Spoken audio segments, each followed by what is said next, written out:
All right, let's jump into something truly exciting today. Alien. Romulus. This film has been sparking so much conversation, and our goal here is to go beyond the trailers, beyond the hype. Yeah, really dig in. Exactly. We want to pull out the crucial insights that make this film tick, and we're doing it all through a deep dive into its comprehensive source. A detailed Wikipedia article. Think of it as your shortcut to being genuinely well-informed on the latest from this iconic universe. And what's truly fascinating, I think, when you break down a single rich source like this is just how much depth and context you can actually uncover. Right. Especially for a new film and such a beloved, long-running franchise, it lets us really get into the creative choices the filmmakers made. Some unexpected ones, too. Definitely unexpected, and understand the wide-ranging conversations this film has already sparked among fans and critics. It's been quite something. Absolutely. So let's dive right into the core of the story and its characters. We're thrown into the year 2142. Specifically, the perpetually dark planet LV-410 and its pretty rundown Jackson Star colony. Not a nice place. No, definitely not. Our protagonist is Rain Carradine. She's an orphan miner who discovers, much to her horror, that Weyland-Yutani has forcibly extended her work contract. Oh, classic Weyland-Yutani. Exactly, and she's not having it. So, to escape this corporate nightmare, Rain pulls together this, diverse crew. There's her adopted brother, Andy.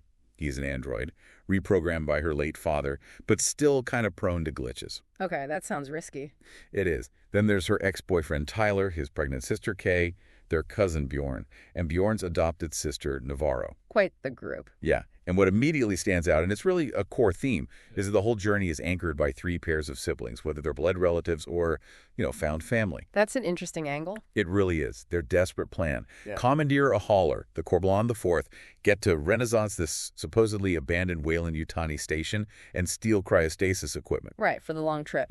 Exactly. They need it for a 9-year journey to Yavaga III, this idyllic planet they think is totally free from Weyland-Yutani. It's an audacious gamble, to say the least. And like most audacious gambles in this universe, it immediately goes sideways. Doesn't it always? Yeah.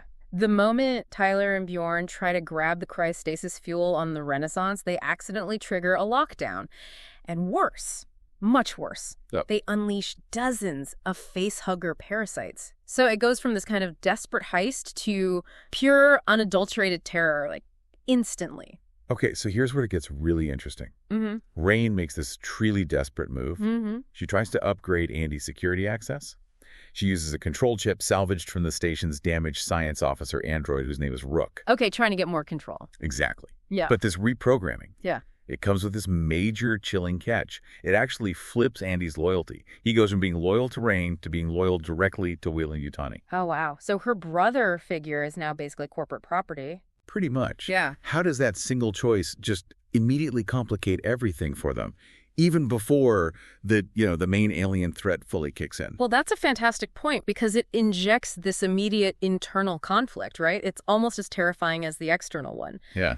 Suddenly, Rain's most trusted companion, her adopted brother, he becomes this potential adversary. He's forced to prioritize corporate directives over her survival, over everyone's survival, maybe. Totally undermines the trust. Completely. It just upends the dynamic and makes you, the viewer, question who you can really trust in this nightmare, which is, it's a classic alien trope, isn't it? Absolutely. But they present it in a fresh way here with Andy's shifting loyalties. It adds another layer of paranoia. And when that external horror does fully erupt, it is just relentless. Oh, yeah. Navarro gets horrifyingly impregnated by a facehugger, and Rook, the damaged android, reviews this terrifying truth. Okay, what's that?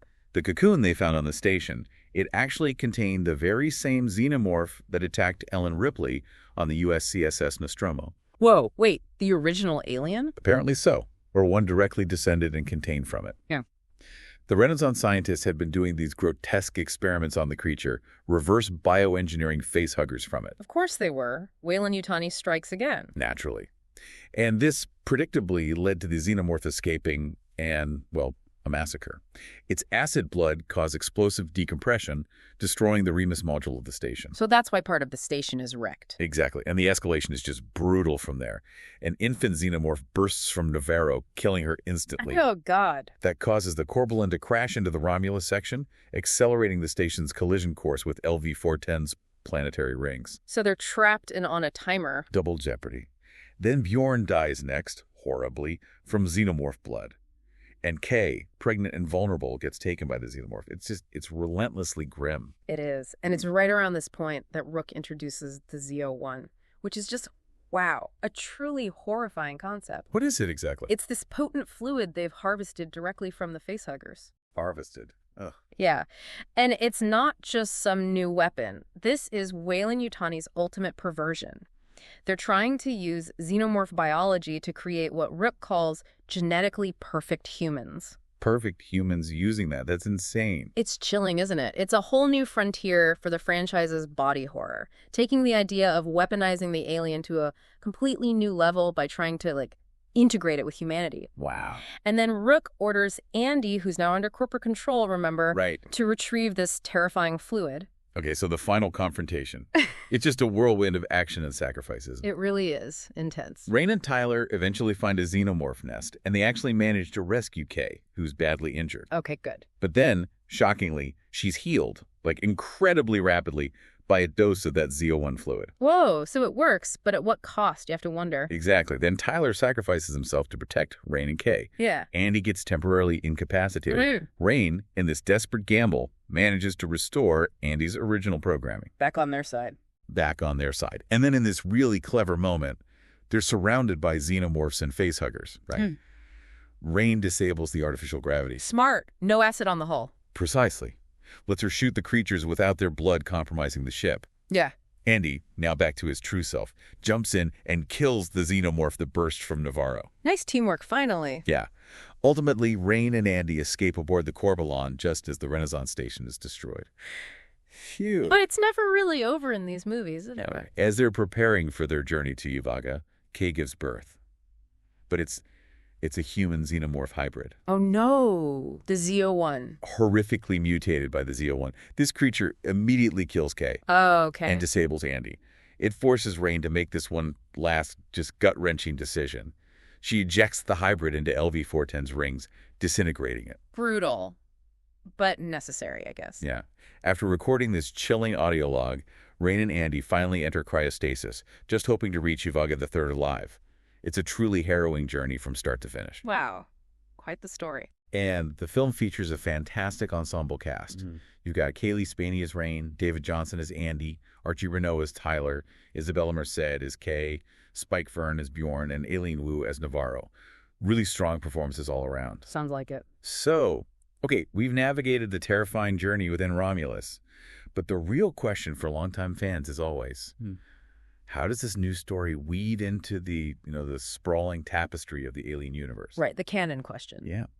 How did director Fede Álvarez make sure this film felt genuinely connected, not just like a standalone horror flick? Well, that's a fantastic question because Álvarez took a very deliberate approach to canon. Apparently, he even used the fan wiki Xenopedia as a reference point. Really? That's yeah. He wanted to make sure there were clear connections to all prior Alien films.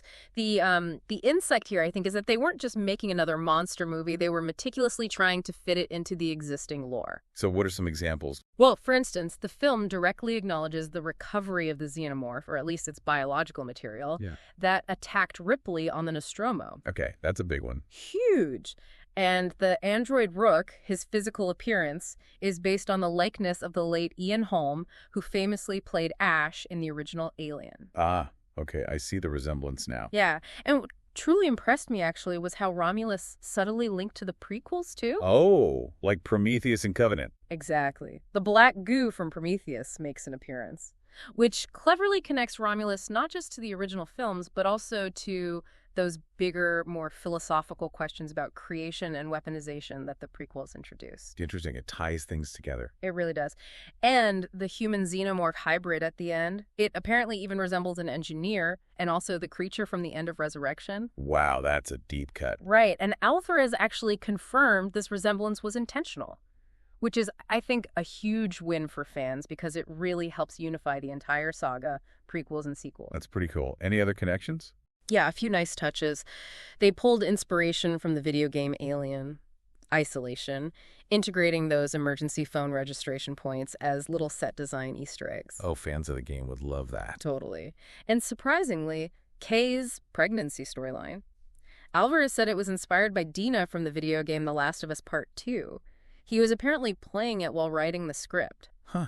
Shows you can pull inspiration from anywhere. Absolutely. It shows how broadly they look to keep it fresh while still, staying true to the roots of Alien. One thing that really stood out watching it or hearing about it is how tangible everything felt. Which is, like you said, a real breath of fresh air in modern cinema with all the CGI. Tell us about the production philosophy behind that, particularly the emphasis on practical effects and physical sets. Yeah, that emphasis on tangibility was absolutely a core philosophy. They wanted to enhance realism, making a sharp contrast with, really heavy CGI use in a lot of blockbusters today. Right. The production design by Naaman Marshall was key here. He designed the Romulus section of the station to feel reminiscent of the gritty, industrial vibe of Alien and Alien, Isolation. He even drew directly from Ron Cobb's original concept art for the first film. Wow, going back to the source. Exactly. Meanwhile, the Remus section was crafted to recall the more advanced, almost clinical look of Aliens. So different sections felt like different films almost. Kind of, yeah, visually distinct. And they built the sets as enclosed spaces, which really creates that claustrophobic atmosphere, right? Definitely. And even the cockpit of the Corbelan, the fourth hauler, was built on a gimbal. What's that do? It simulates realistic flight movement. So the actors had something physical and concrete to react to, making their performances feel more grounded. That makes sense. That attention to detail clearly carried over to the creatures, too. How did they bring those terrifying xenomorphs, facehuggers, all that stuff to life? Well, for the creatures, they really leaned heavily into practical effects. You had Legacy Effects, Studio Gillis, What a Workshop, all the big names. They created all the adult xenomorphs, the chest bursters, the facehuggers, using a mix of techniques, animatronics, rod puppets, creature suits, basically alternating depending on the movement they needed for the shot. So real puppets and suits on set. A lot of the time, yeah. And the xenomorph's design itself was purposefully brought closer to H.R. Geiger's original nightmarish concept, but they added this new serrated skin texture. Serrated? Yeah, giving the impression you could literally get cut just by touching it adds another layer of visual threat. Nice touch. Any other cool practical details? Yeah, for those with a really keen eye, there's even a cool little stop-motion animation sequence by the legendary Phil Tippett. It shows a rat being crushed and regenerated. Oh, Phil Tippett. From Star Wars and Jurassic Park? The very same. And the pulse rifle in the movie is actually this hybrid design. It merges features from the original Aliens flamethrower and the iconic pulse rifle from Aliens. A nice nod to both eras. That's awesome. And how did the cinematography contribute to that feeling of, dread and immersion? The cinematographer, Gallo Olivares, was very deliberate with his choices. He opted for a widescreen 2.39.1 aspect ratio and used specific lenses that beautifully blended the expansive, isolating feel of the original Alien. Like the anamorphic look. Exactly. With the gritty, more immediate suspense of Aliens, which was shot differently, 1.85.1. So it's kind of a visual balance. Finding a middle ground. Sort of, yeah. Creating a visual language that felt both familiar to fans but also incredibly immersive. He even had this technique of gradually switching to longer lenses as scenes intensified, often ending on like a 75mm lens to really pull you right into the character's terror. Closing in on them. Exactly. And Álvarez also made a bold choice with the color palette. He selected this orange hue as the film's defining color. Orange. That's different for Alien. Usually it's blues and greens. Very different. A distinct departure, but somehow it still felt completely within the franchise's aesthetic. It worked. And critically, both Ridley Scott and James Cameron were consulted during production. The original directors? Yep. And apparently both approved the final film, which is, that's a huge endorsement, right? Massive seal of approval. And while practical effects were the focus, I'm guessing CGI still played a role. Oh, absolutely. You can't really do a film like this today without it. While the emphasis was definitely practical, CGI from various studios certainly complemented those effects, especially for actions that were just, unfeasible with puppets or suits. Like complex movements or wider shots. Exactly. For instance, they created miniatures for the Corbelan V and the Weyland-Yutani Echo probe. These were either filmed directly, old school style, or scanned for CGI modeling. So they seamlessly blended old and new techniques. Best of both worlds. Yeah. And the score. I heard it was a real tribute to the franchise's musical legacy. It absolutely is. Benjamin Wallfisch, the composer, really crafted this amazing tapestry of the franchise's musical history. How so? Well, his score features themes and cues not just from Jerry Goldsmith's iconic Alien score, The class. but also James Horner's legendary Alien score, and even tracks from Harry Gregson Williams's Prometheus score. Wow, bringing it all together. Yeah, and you can even pick out Wagner's Entry of the Gods into Valhalla, which was used quite heavily in Alien Covenant. It's just a wonderful auditory journey through the entire series for fans. Sounds incredible. Okay, now let's shift gears to the reception and the conversation, Alien. Romulus struck. This film, interestingly, was originally planned for a direct-to-Hulu release. Right, I remember that. But Walt Disney Studios Motion Pictures, pretty wisely it seems, moved it to theatrical distribution shortly before filming began. It had its world premiere in L.A. in August 2024. And the box office success has been pretty undeniable, hasn't it? Oh, it really has been a resounding success. It grossed over $350 million worldwide. Wow. Which actually made it the highest grossing horror film ever in IMAX globally. That's huge for IMAX. It is. In the US and Canada, it debuted at $42 million. That's the second highest opening for the whole franchise, behind Prometheus, I think, and a personal record for both director Fede Álvarez and the star, Cailee Spaeny. Impressive. And internationally. Also incredibly strong, including a massive $110 million haul in China alone. Made it the second highest grossing Hollywood film there in 2024. So the Alien brand still has serious pull. Absolutely. The marketing team clearly capitalized very effectively on that legacy. And critically, how did the reviews land? Largely positive, actually. Rotten Tomatoes reported an 80% positive score among critics, with the consensus calling it arguably the best installment since Aliens. High praise indeed. Very high. Metacritic showed generally favorable reviews based on its weighted average, and CinemaScore audiences, the ones polled opening night, gave it a solid B+. So generally well received. Yeah, indeed.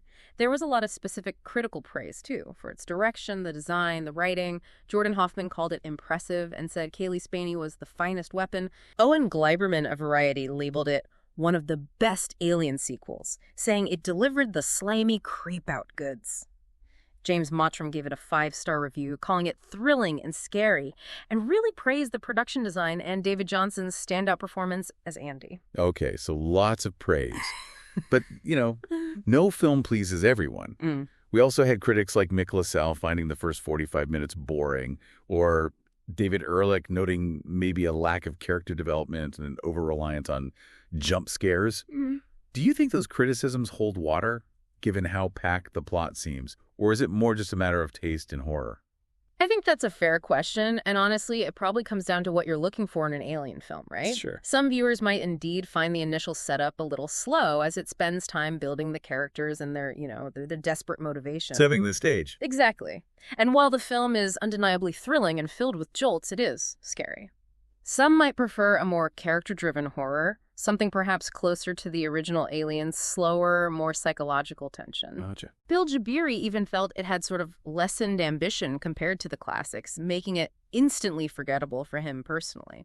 So, while many folks found it a really strong return to form, it clearly didn't land exactly the same way for everyone. Right. Now, one of the film's most significant points of discussion, even controversy, revolved around the digital recreation of the late Ian Holm for the character Rook. Ah, yes, the digital likeness issue. What was the widespread reaction to that specific choice? Well, that creator choice definitely drew widespread criticism.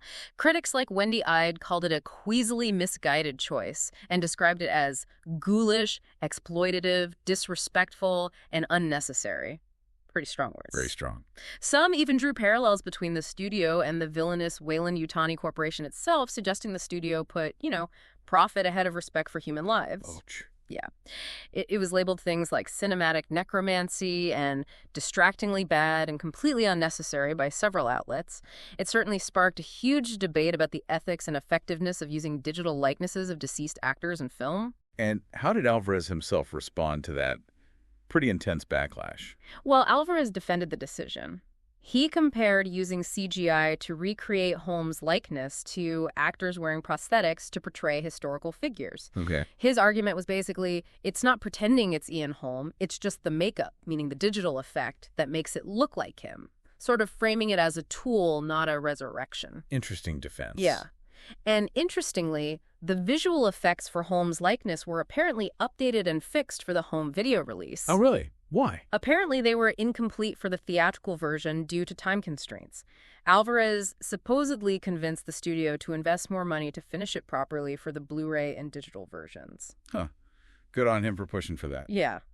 And despite that controversy, the film did receive accolades. It won a Saturn Award for Best Horror Film, a Visual Effects Society Award for Outstanding Model, and even got an Academy Award nomination for Best Visual Effects. So the technical craft was still recognized? Absolutely. And just a neat little trivia bit for collectors, it also received a limited VHS release. VHS, seriously? Seriously. Making it the first Alien film to get an official VHS since Alien vs. Predator back in 2004, and apparently the first major Hollywood film to do so since 2006. A fun, nostalgic touch. That is wild. Okay, looking ahead then, what's next for this storied franchise? I know there's already a tie-in prequel comic book out from Marvel. Right, yeah. That comic bridges the events between the original Alien and Romulus and explores what actually happened on the Renaissance station before our crew got there. Adds more backstory. Cool. So what does this success all mean for future films? Well, Álvarez himself has said he has ideas for a sequel to Romulus, but he's wisely stated he doesn't want to rush into it. He cited the 7-year gap between Alien and Aliens as a good model. Let the anticipation build. Exactly. It's a philosophy of letting the audience truly want the next chapter rather than just, churning them out. And it seems 20th Century Studios president Steve Asbell is on board with that, confirming that a sequel idea is actively being worked on. And it seems to be moving forward pretty quickly now, right? It does. Latest reports say Álvarez is currently writing the script for a sequel. Pre-production is apparently underway, and filming is tentatively scheduled for October 2025. Wow, okay. So maybe not a 7-year wait this time. Maybe not. And he's even expressed openness, interestingly, to directing a third Alien vs. Predator film. Get out. Really? Yeah, proposing maybe a co-directing role with Dan Trachtenberg, the director of Prey. Whoa, Álvarez and Trachtenberg together. That would be an interesting collaboration for sure. Wouldn't it? A lot to potentially look forward to. Definitely. And that pretty much wraps up our deep dive into Alien Romulus. This film, it truly feels like it carved out its own space within this massive franchise. It really did. Balancing fresh scares with a deep reverence for its predecessors. Yeah. And clearly sparking both critical acclaim and some really fascinating debates about its place in the canon and, those creative choices like the Rook situation. Absolutely. Which maybe leads to a final thought for you, the listener, to consider. Given how Alien, Romulus, so expertly tied into the existing Alien universe, while also introducing new elements and characters, what other untapped areas of the franchise's lore, or maybe even specific character backstories you're curious about, would you most want to see explored in future installments? Ooh, good question. Plenty to chew on there. Definitely. All right, well, thank you for joining us on this deep dive. Keep exploring and stay curious.